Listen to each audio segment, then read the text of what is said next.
नारायण, अगो बे, कुठे बी गेले हे?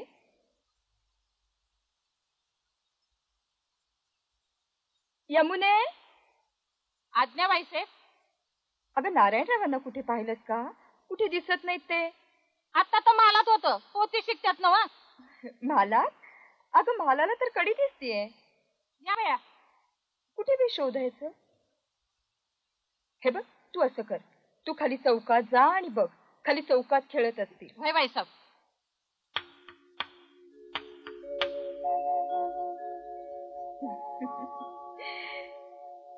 सुनबाई, विटी दांडू खेळत होतात तुम्ही? नाही. हो हो. बरं बरं, जा तुम्ही. चंद्रमहा रामो हरी हरिभूत भानुकर्तास्य चंद्रमहा रामो हरी. अख्खो बाई, हे काय भलतच पाहतेय मी. श्रीमंत नारायणराव कुणीही न सांगता एकटे आणि अभ्यास करताय.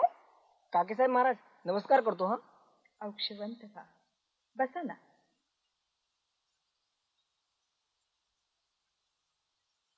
आपटे गुरुजी मिळाल्या नाहीत ना, म्हणून तर आम्ही आमचा गृहपाठ घोकून टाकायचं ठरवलंय. रामो हरी करी भृत. बरं बरं. इतके दिवस गजाननाजवळ चांगली बुद्धी दे म्हणून प्रार्थना केली, तिचं फळ आज मिळालं. पण गुरुजी गुरुजी कसे निघाले आज? काही कल्पना नाही बुवा.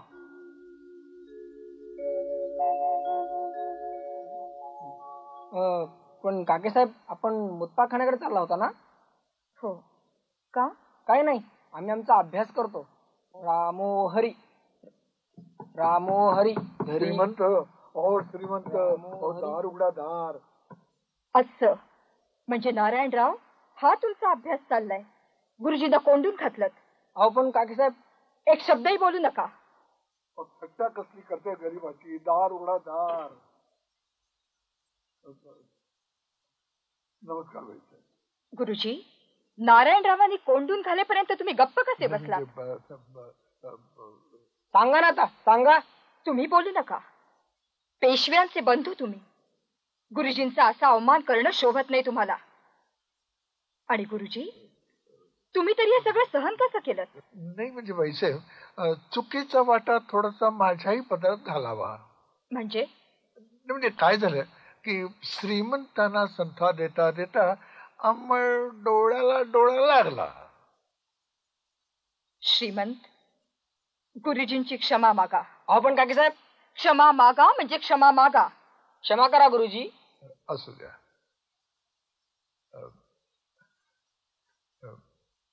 बाईसाहेब,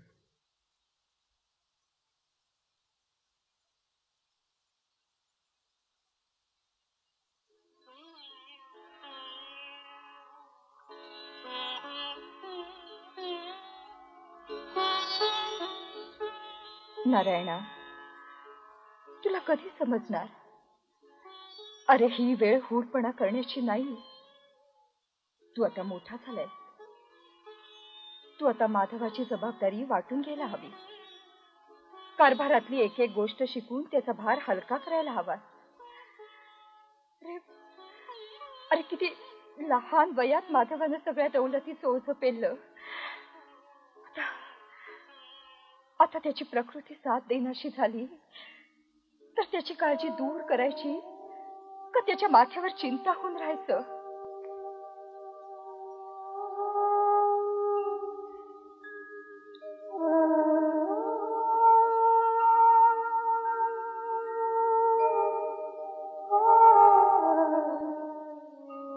ना कान्होजी पवार अजून आले नाहीत. तातडीचा निरोप गेलाय श्रीमंत, येतीलच इतक्यात. कान्होजी पवार आमच्या शस्त्रागाराचे प्रमुख. समग्र शस्त्रास्त्र दारुगोळा त्यांच्या अखत्यारीत, आणि त्यांना या गोष्टीचं गांभीर्य कळू नये. आपण निर्माण केलेला तोफांचा कारखाना संपूर्णपणे अयशस्वी होतो. अयशस्वी, आणि त्यांना या गोष्टीचं काही वाटत नाही. तसं नव्हे श्रीमंत, पण कान्होजी पवार त्यांची तरफदारी करण्याचं काहीच कारण नाही नाना.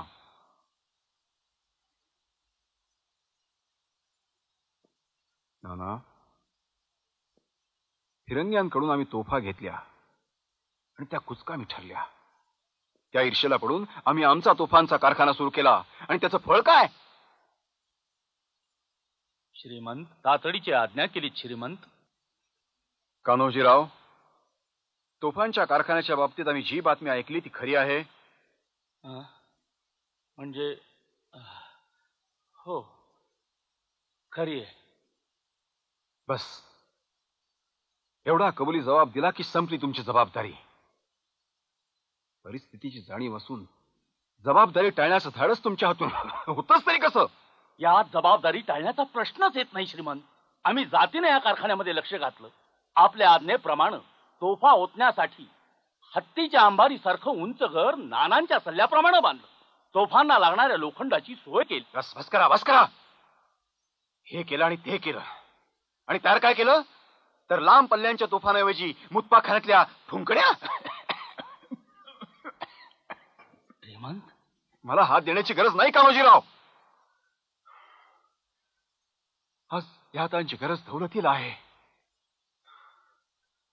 त्या टोपीवाल्यांनी निरुपयोगी तोफा देऊन आमची फसवणूक केली. त्याच वेळी आमच्या मनात शंकेची पाल चुकचुकली. नाना, डोळ्यावर कातळ पांघरून बसू नका.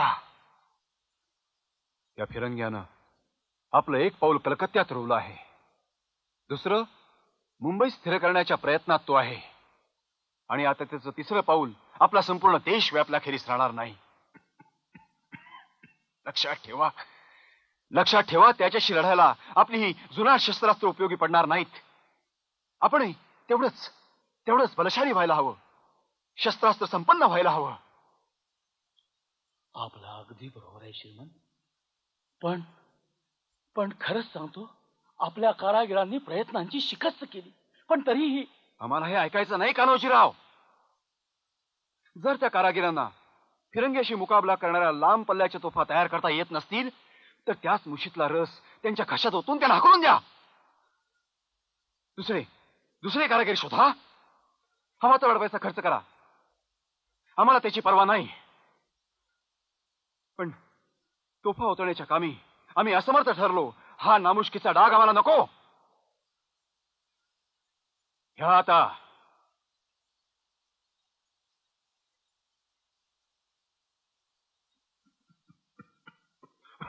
श्रीमंतांनी त्रास करून घेऊ नये. सगळं काही व्यवस्थित होईल.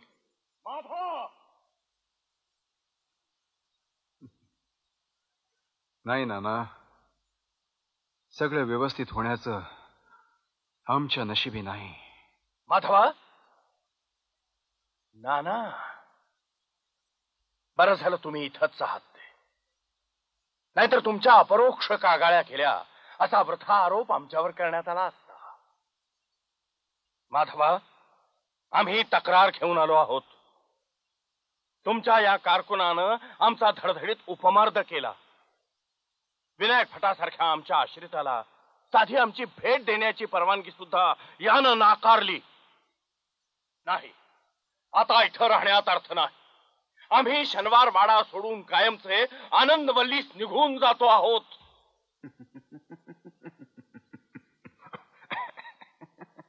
काका, हसलास? आम्ही कायमचे आनंदवल्लीस निघून जाणार म्हणून हसतोयच वाटतं. नाही काका, नाही. मी तुम्हाला नाही हसलो. मी माझ्या नशिबाला हसलो. जे नको तेच मला करावं लागतं याच मला हसू आलं. आपण आनंदवल्लीला कसे जाणार काका?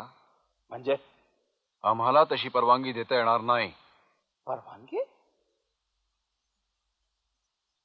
असं म्हणजे आम्ही आपले कैदी आहोत तर श्रीमंत माधवराव पेशवे? अगदी योग्य वेळेला आम्हाला आमच्या हुद्द्याची आठवण करून दिलीत रघुनाथराव. प्रत्येक वेळेला माधव म्हणून केलेली चूक निदान यावेळी तरी आम्ही करणार नाही. अरे पण का? कोणत्या कारणासाठी आम्हाला कैद करतो आहेस? एखादं तरी कारण सांगशील? त्यापेक्षा आपण एखादं कारण असं सांगा की ज्यामुळे आपल्याला कैद होऊ नये. वा माधवराव वा, तुम्हाला लहान म्हणून आजवर सांभाळून घेतलं, सतत साथ केली, त्याचे चांगले पांग फेडता आहात.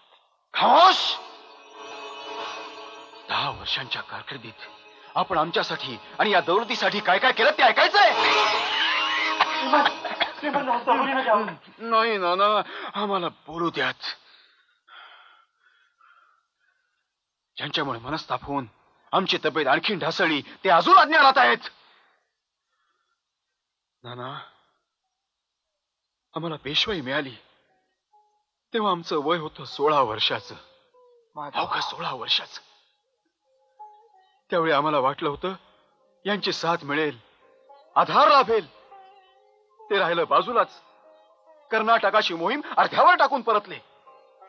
ती मोहीम फत्ते करून आम्ही परतलो तेव्हा निजाम भोसल्यांशी हात मिळवणी करून आम्हावरतीच उलटले.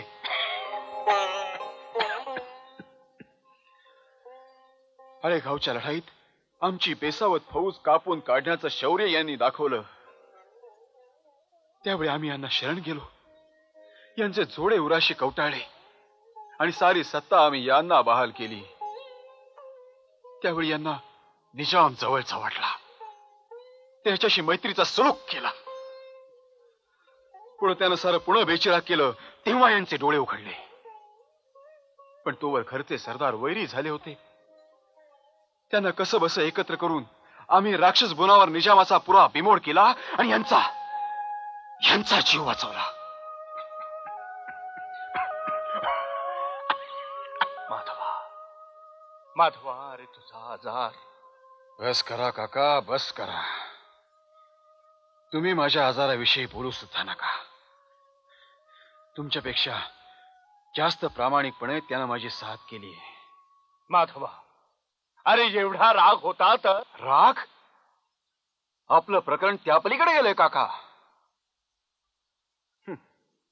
विश्वासानं हाती फौजा देऊन उत्तरेत पाठवलं. वर्षभरात संपूर्ण पराभव पत्करून आपण परतलात.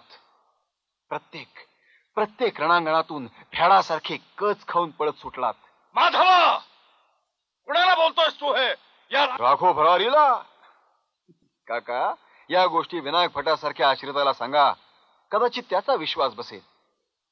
हो, आपण अटकेपर्यंत गेला होता. पण अटकेची मोहीम उभी ठाकली असताना तीर्थरूपांचं पत्र आलं असं खोटं सांगून कोण पळत सुटलं? माधवा, माधवा, अरे उत्तरेच्या मोहिमेत आम्ही किती पराकोटीचे प्रयत्न केले, पण माहितीये काका, पूर्णपणे माहितीये. मोहिमा केल्या की निदान लूट तरी मिळते. ना, उत्तरेच्या मोहिमेवरून यांनी किती लूट आणली?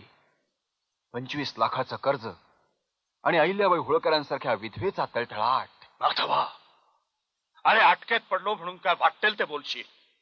निदान रक्ताच्या नात्याचे आहोत हे तरी लक्षात घे. रक्ताची नाती, आप्त स्वकीय. या देशाचं दुर्दैवच असं की शत्रूपेक्षा या आप्त स्वकीयांनीच त्याची हानी जास्त केली. नात्या गोत्याच्या गोष्टी त्यांना अगदी योग्य वेळी आठवतात. पण ज्यानं क्षेत्र पैठण लुटलं त्यानं रक्ताचं तर सोडाच, हिंदुत्वाचंही नातं सांगू नये. बस झालं माधवा, पुरे झालं. येतो आम्ही. आंबा, नाना पण तुमच्या बरोबर येतील. नाना, आजपासून रघुनाथरावांच्यावर चौक्या जारी करा. आमच्या परवानगीखेरीज कोणताही व्यवहार होता कामा नये. यांच्या आश्रितांच्या याद्या तयार करा. यांना जे काही लागेल ते त्यांच्या महाली द्या, पण जास्त सवलत मिळता कामा नये. या आज्ञेचा भंग करणाऱ्याला देहदंडाची शिक्षा मिळेल. कुणाचाही मुलायसा राखला जाणार नाही.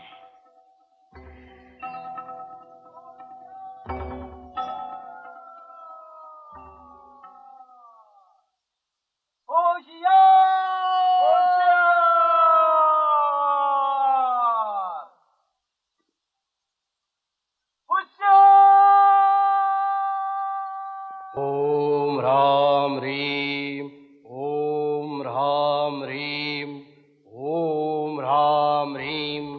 वट वट्टवेताळ दट्टगामना वट्टवेताळ दट्टगामना आगच्छ आगच्छ भूतवेताळ आगच्छ आगच्छ भूतवेताळ आगच्छ आगच्छ भूतवेताळ.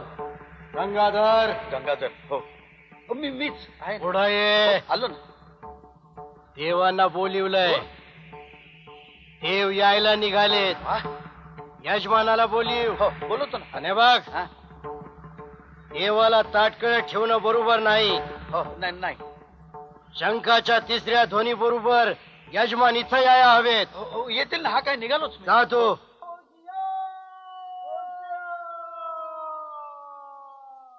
मुजरा दादासाहेब. या तात्या या बसा. नाही दादासाहेब आता बसायला वेळ नाही. आता चालायचं. घटका भरत आली आहे. चलायचं आम्हाला कुठे घेऊन चालला आहात तात्या? अहो या चौकी पहाऱ्यांनी आम्हाला श्वासोच्छ्वास करणं देखील मुश्किल करून टाकलंय. त्यासाठीच दादासाहेब त्यासाठीच नरमुंडेश्वरांची सर्व तयारी पूर्ण झालीये. तेव्हा चलावं. नरमुंडेश्वर. तात्या तात्या तुम्ही आम्हाला भरीला घातलत. नाही आम्हीही त्या क्षणी होकार दिला. पण तात्या एकूण प्रकार पाहता आता आमचं मन कच खायला लागलंय. असं करून कसं चालेल दादासाहेब?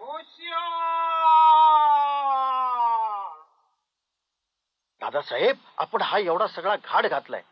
मांत्रिकाची सर्व तयारी पूर्ण झालीये. यजमानांनी यायचं आणि पूर्ती करायची. काय हे सगळं ठीक आहे तात्या. पण तात्या आम्ही जातिवंत लढवय्ये. समरांगणात शत्रूशी 2 हात करायला सांगा. क्षणाचाही विलंब न लावता समोरच्या शत्रूला कंठस्नान घालून क्षणार्धात मोकळे हो. पण केवळ अडचणीत सापडलो म्हणून एखाद्याचा असा आडमार्गानं काटा काढायचा, सर्वनाश करायचा, आणि तोही प्रत्यक्ष स्वतःच्या सख्या नाही नाही नाही तात्या नाही. या राघव भरारीच्या अंगावर सुद्धा क्षणभर काटा उभा राहिला. नाकबूल करण्यात काय अर्थ आहे?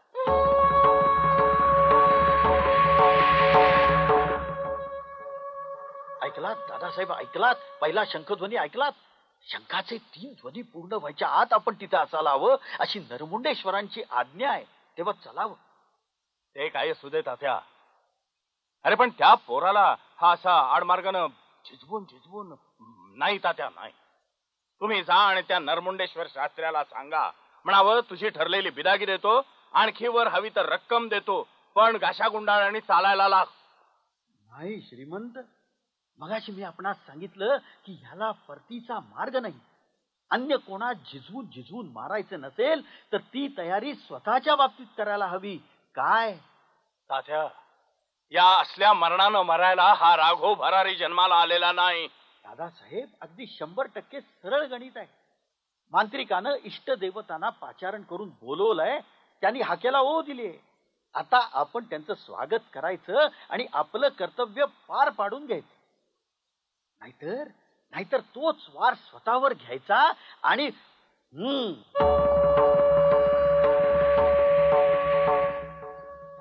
ऐकला दादासाहेब? दुसरा शंखध्वनी झाला तेव्हा मी आपला आता काही एक ऐकणार नाही. चालायचं. तात्या चला. ठीक चला.